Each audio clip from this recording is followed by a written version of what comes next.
김스 푸드사이언스 김쌤입니다. 오늘은 2022년 4월 24일에 출제되었던 식품 기사 문제 중에 네 번째 과목이죠. 식품 미생물학 부분 같이 살펴보도록 하겠습니다. 첫 번째 문제부터 같이 보겠습니다. 첫 번째 문제는 고구마 연부병을 유발하는 미생물을 물어보고 있습니다. 연부병이라고 하는 건 고구마가 물러지는 병을 의미합니다. 우리 고구마를 오래 보관하다 보면 물러지는 현상이 발생하기도 하는데요. 이 고구마에 물러지는 현상, 연부병을 유발하는 미생물은 네 가지 중에 바실러스 사틸러스 아니고요. 아스파질러스 오라이제는 발효에 주로 쓰이는 미생물이고, 사카로마이스 세라비지에 역시 발효, 특히 맥주 만드는 데 많이 쓰이는 미생물이고요. 네 번째에 나와 있는 라이조포스입니다. 라이조포스 니그리칸스라고 하는 균이 고구마 연부병을 일으키는 미생물로 알려져 있습니다. 이어지는 문제는 김치 숙성에 대해서 물어보고 있습니다. 김치 숙성 관련해서는 다양한 유산균이 작용한다고 알려져 있죠. 그 중에서 특히 류코노스탁하고 락토바실러스 종이 관여한다고 알려져 있습니다. 초기하고 후기에 따라 좀 나뉘는데요. 초기에는 류코노스탁, 그 중에서도 메센테로이즈라고 하는 균이 김치 발효 초기에 많이 작용을 하고요. 김치 발효 후기에는 락토바실러스, 그 중에서도 락토바실러스 플란타룸이라고 하는 미생물 유산균이 김치 숙성하고 관계가 있습니다. 바실러스 사틸러스는 다양한 발효에 쓰이긴 하지만 김치 숙성하고는 다소 거리가 있습니다. 이어지는 문제는 산막 효모에 대한 특징을 물어보고 있습니다. 우리가 장을 담그거나 된장이나 고추장을 담그거나 발효식품이죠. 또는 술을 만들 때, 막걸리를 만들 때 어떤 막을 형성하는 곰팡이가 자라기도 합니다. 또는 효모가 자라기도 하죠. 이런 효모를 산막효모라고 부르는데요. 이 산막효모는 산화력이 강하고 다극출하로 증식하는 경우가 많습니다. 대부분의 양조 과정에서 유해균으로 작용을 해요. 우리가 원하는 건 알코올을 만드는 건데 산막효모의 경우에는 알코올을 발효하는 게 아니고 알코올을 사용합니다. 알코올을 소모해서 막을 형성하기 때문에 정답은 일단 1번이고 양조 과정에서 유해균으로 작용할 수 있습니다. 이어지는 문제는 유기물 분해에서 호흡 또는 발효에 생기는 에너지를 이용하여 증식하는 균을 물어보고 있습니다. 우리 균을 우선 에너지를 어디서 얻느냐에 따라서 빛 에너지를 얻는 경우에는 빛에서만 에너지를 얻는 경우는 포토트로프라고 이야기합니다. 광합성균이라고 이야기하고요. 에너지를 빛에서 얻는 게 아니고 유기물이나 또는 무기물에서 얻는 경우를 빛이 아니기 때문에 케모트로프라고 합니다. 이거는 화학합성균이라고 부르고요. 또 탄소가 필요하죠. 어떤 균이 자라면 탄소원이 필요한데 탄소원이 CO2를 가지고 자라는 경우엔 이건 오토트로프라고 합니다. CO2만 있으면 자랄 수 있는 거 오토트로프.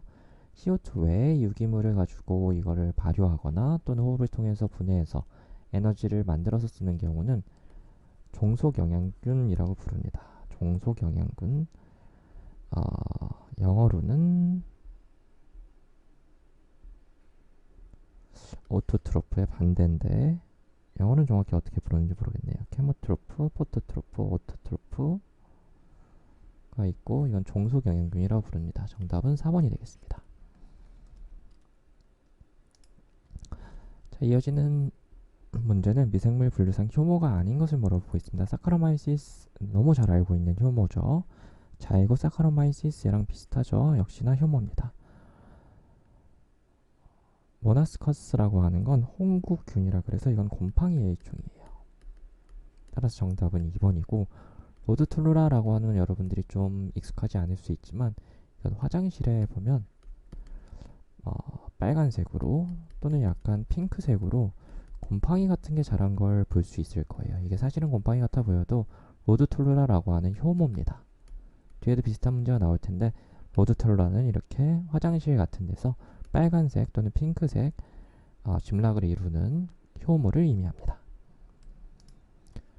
자, 이어지는 문제는 미생물의 일반적인 생육곡선에 대해 물어보고 있습니다. 생육곡선을 어떻게 그릴 수 있죠? 처음에 정지기, 대수기, 처음에는 레그 페이지죠. 요도기, 대수기, 정지기, 그리고 사멸기 이렇게 그릴 수 있습니다. 이 중에서 정지기 스테이셔널 페이지에 대해서 물어보고 있습니다. 스테이셔널 페이지는 분열 균수와 사멸 균수가 평형을 이루기 때문에 균수가 차이가 안 나는 것처럼 보이는 식이고요. 생균수가 최대에 도달합니다. 균이 제일 많을 때고 균이 왕성하게 증식할 때인가요? 아니죠. 균이 왕성하게 증식하고 생리적 활성이 가장 높은 시기는 여기 로그 페이지 대숙입니다. 내생 포자를 형성하는 세균은 보통 이때 영양분이 이제 결핍이 일어납니다. 증식이 최대로 많이 일어났기 때문에 주변의 영양분이 결핍이 일어나고 분열균수와 삼열균수가 평형을 이룰 때 포자를 형성할 수 있습니다. 정답은 3번이 되겠습니다. 자, 이어지는 문제는 파이루빅 엑시드 파이루베이트죠. 파이루베이트는 여러분 해당 과정 생각하시면 되죠. 글루코즈에서 파이루베이트로 만들어져서 파이루베이트가 나중에 호기적으로 완전히 산화되면 TCA 사이클 또는 전자전단계를 거쳐서 완전히 CO2와 물로 대사 과정이 이루어지고 수많은 ATP를 만들어내게 됩니다. 또는 글리옥시단 회로로 들어갈 수도 있고요. 이건 다 호기적인 과정이고요. EMP 회로는 보통 어떤 걸 이야기하죠? 이건 함기적인 분해를 이야기합니다. 함기적 분해를 통해서 글루코즈에서 파이루베이트로 가는 것, 그 외에 락테이트나 다른 물질, 알데하이드 같은 걸 만들어내는 과정을 EMP 회로라고 이야기합니다. 함기적 조건, 무기호흡이기 때문에 정답은 4번이 되겠습니다. 이어지는 문제는 과일이나 채소를 부패시킬 뿐 아니라 보리나 옥수수 같은 곡류에서 제알알레론, 이게 좀 힌트가 될 것 같아요. 익숙하지 않을 수 있지만 제알알레논이라고 하는 독소입니다. 독소 물질을 생성할 수 있는 곰팡이는 4가지 중에 푸자리움속이 되겠습니다. 이거는 외울 수밖에 없네요. 제알알레론과 푸자리움을 같이 연결시켜서 외우시면 좋을 것 같습니다. 자, 이어지는 문제는 미생물 세포에서 무기염료의 기능을 물어보고 있습니다. 여러 종류의 무기염료가 어떤 역할을 할 수 있는데요. 칼륨의 경우엔 균체의 상투압과 pH 조절을 할 수 있습니다. 나트륨과 더불어서 칼륨은 삼투와 pH 조절할 수 있고요. 인의 경우에는 ATP와 ADP의 중요한 구성 물질이죠. ATP는 인산기를 3개 가지고 있는 거, ADP는 인산기를 2개 가지고 있는 거였죠. 마그네슘은 세포막, 리보좀, DNA, RNA들을 안정화시킬 수 있고요. 특히 DNA 폴리머레이즈의 효소에 작용해 있어 굉장히 중요한 역할을 합니다. 호흡기의 사이토크롬, 카탈레이즈, 퍼록시데이즈 모두 산화와 환원과 관련된 효소죠. 이거는 뭐가 있어야 되냐면 철이 있어야 됩니다. 철이 중요한 구성성분이 되기 때문에 정답은 1번이고 칼슘은 뼈와 치아의 구성성분으로 알려져 있습니다. 이어진 문제는 당으로부터 에탄올 발효능이 강한 세균을 물어보고 있습니다. 우리 에탄올 발효는 보통 효모를 통해서 많이 한다고 알려져 있죠. 특히 사카로마이시스 세레비시아 같은 효모를 통해서 많이 에탄올 만든다고 알려져 있는데 세균 중에서도 이렇게 에탄올 발효를 할 수 있는 세균이 있습니다. 바로 3번에 나와 있는 자이모모나스라고 하는 세균인데요. 이 세균은 효모보다도 훨씬 더 에탄올을 만들어낼 수 있는 능력이 강하다고 합니다. 그래서 현재 산업적으로 이용하기 위한 다양한 유전자 재조합 등을 하고 있는 균주가 바로 자이모모나스라고 하는 균주가 되겠습니다. 이어지는 문제는 미생물의 올바른 명명법을 물어보고 있는데 이건 뭐 생각하시면 좋냐면 대장균 생각하면 좋습니다. 대장균 우리 어떻게 써? 이꼴라이로 씁니다. 이꼴라이 여러분 그냥 썼을지 모르지만 이건 뭐의 약자냐면 에스케리키아 콜라이의 약자입니다. 에스케리키아라고 하는 거는 이꼴라이의 속명, 지너스가 속명이고요. 그리고 콜라이가 바로 종명입니다. 여러분 배웠겠지만 미생물은 굉장히 큰 범위부터 나중에 속과 종, 그리고 서브스트레인까지 이야기하는데 4번에 나와 있는 속과 종명을 순서대로 쓰고 줄였을 때는 이렇게 점을 찍고요. 그리고 밑줄을 쳐서 이게 미생물임을 나타내는 게 올바른 명명법입니다. 이어지는 문제는 무포자 효모에 대해서 물어보고 있습니다. 다양한 종류의 효모가 있는데 이 중에서 포자를 형성하지 않는 것은 3번에 나와 있는 로드툴루라 속입니다. 이거 어디서 나왔었죠? 앞에 화장실에 빨간색 또는 핑크색 곰팡이처럼 보이는 거 집락이 형성하는 게 로드툴루라인데 이거는 무포자 효모에 속합니다. 이어지는 문제는 세균의 LPS에 대해서 물어보고 있습니다. LPS는 주로 그람 음성균의 세포벽 성분이죠. 그람 양성균은 두꺼운 펩티도글라이칸 하나만 가지고 있고 그람 음성균은 펩티도글라이칸 바깥쪽에 LPS층을 하나 더 가지고 있습니다. 세균의 세포벽이 양전화 아니고요. 음전화를 띠게 하고요. 그리고 독성을 나타내는 경우가 있는데 특히 이 LPS 중에 리피드 A라고 하는 게 O 항원을 띌 수 있습니다. O 항원이란 게 뭐냐? 우리 이꼴라이 이야기할 때 이꼴라이는 O157H7 이렇게 이야기하죠. 이 이꼴라이 중에 O 항원의 기준으로 157번째라고 하는 건데 이 O 항원이 LPS에 있는 리피드에 번호를 매긴 겁니다. 이게 독성을 나타낼 수 있어요. 즉 항원으로 작용할 수 있기 때문에 내독소로 작용할 수 있습니다. 맞는 설명이고. 자, H항원은 어디 들어있다고 그랬어요? 이 H는 편모에 들어있다고 그랬습니다. 편모는 뭐죠? 세균을 이렇게 그렸을 때 여기 꼬리를 나타내죠. 이게 편모죠.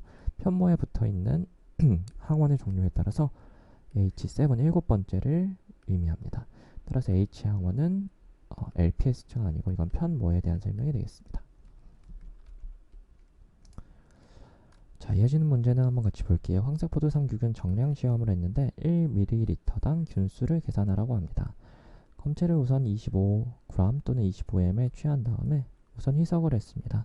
희석을 해서 균질화를 시키고 십진 희석을 시켰어요.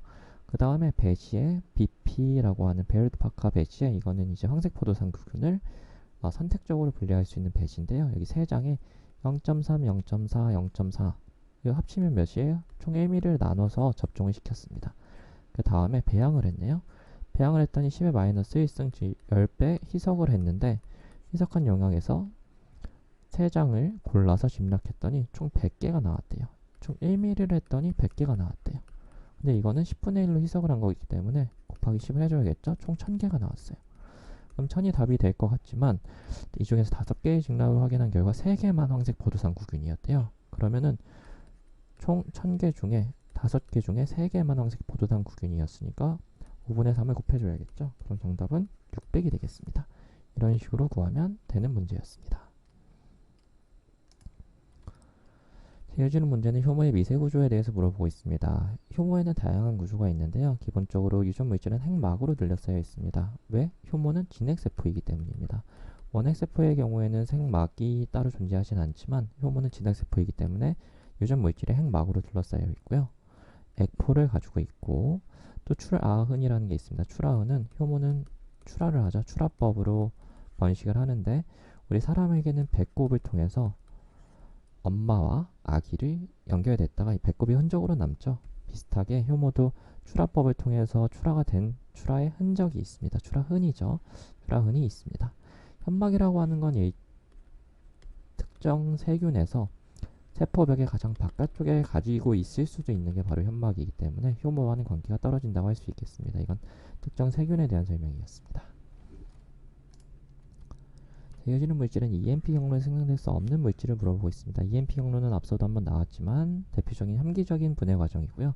글루코즈에서 파이루베이트를 만드는 과정을 많이 이야기를 하죠. 대표적인 생성 물질은 바로 파이루베이트입니다.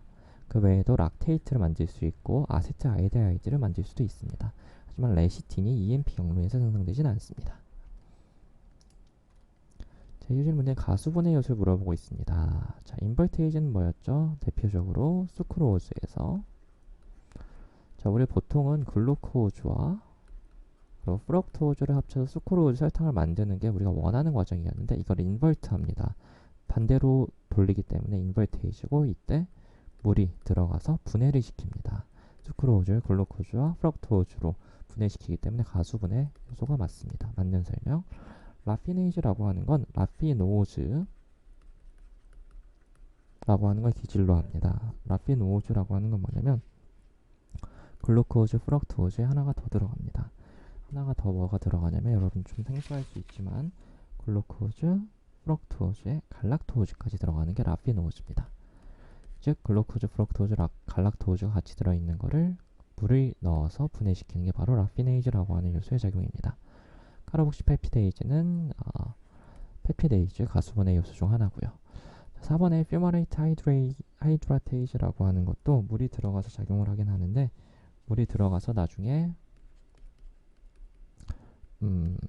물이 첨가만 되는 과정이지 물을 이용해서 가수 분해를 시키는 반응은 아닙니다. 따라서 이거는 나중에 TCA 사이클 기억하시면 퓨마레이즈라고 하는 요소가 나오는 과정이 있을 겁니다. 전체 사이클을 보면 한 중간 이후 과정 중에 퓨마레이즈라고 하는 요소가 나오는 과정이 있는데 이때 물질을 수화를 시켜서 물을 첨가하는 과정이지 가수 분해 요소는 아니었습니다. 따라서 정답은 4번이 되겠습니다. 자, 이어지는 물질은 홍조류에 대해서 물어보고 있습니다. 홍조류라고 하는 건 클로로필 외에 클로로필이라는 색소 외에 피코빌린이라는 색소를 갖고 있기 때문에 붉은색을 띠게 하는 조류 중 하나고요. 홍조류 대부분은 단세포 조류가 아니고요. 대부분 다세포 조류입니다. 엽록체가 갖고 있어 광합성을 하는 독립영양생물이 맞고요. 이 홍조류 중에서 대표적인 게 바로 우뭇가사리입니다. 우뭇가사리에서 우리가 한천, 아가를 추출하죠. 따라서 이것도 맞는 설명입니다. 홍조류 대부분은 단세포 아니고 다세포 조류이기 때문에 정답은 3번이 되겠습니다. 제 해주는 문제는 가근이 있는 곰팡이 물어보고 있습니다. 이거는 외울 수밖에 없는데요. 뮤코속 같은 곰팡이의 경우에는 가근이 보통 없지만 라이조푸스는 대표적으로 가근이 있는 곰팡이로 알려져 있습니다. 거미줄 곰팡이이기 때문에 거미줄과 가근을 연결하면 아마 외우기가 조금 더 용이할 것 같습니다. 뮤코는 털곰팡이고 라이조푸스는 거미줄 곰팡이입니다. 거미줄 곰팡이인 라이조푸스는 가근이 있다라고 생각하시면 외우시면 좋을 것 같습니다. 자, 마지막 문제네요. 천자배양이라는 게 있습니다. 스택컬처라고 하는 건 어떤 젤리 같은 고체 배지 안에 미생물을 이렇게 찔러 넣습니다. 그래서 이 안쪽에서 파란색으로 표현해 볼까요? 이 안쪽에서 미생물을 배양하는 겁니다. 고체 배지 안쪽에서 배양을 하기 때문에 어떤 조건이겠어요? 혐기적 조건이 되겠죠? 혐기적 조건으로 배양을 할 수 있기 때문에 가장 적합한 균은 바로 혐기성균입니다. 혐기성균을 배양할 때는 천자배양, 스텝컬처가 굉장히 적합한 방법으로 알려져 있습니다. 자, 이렇게 2022년 4월에 출제되었던 식품기사 문제 중에 네 번째 과목 식품미생물학까지 같이 살펴보았습니다. 혹시 설명이 충분하지 않았거나 추가적인 설명이 필요한 부분이 있으면 언제든지 댓글이나 메일로 이야기해 주시기 바랍니다. 이번 영상은 여기까지 하겠습니다.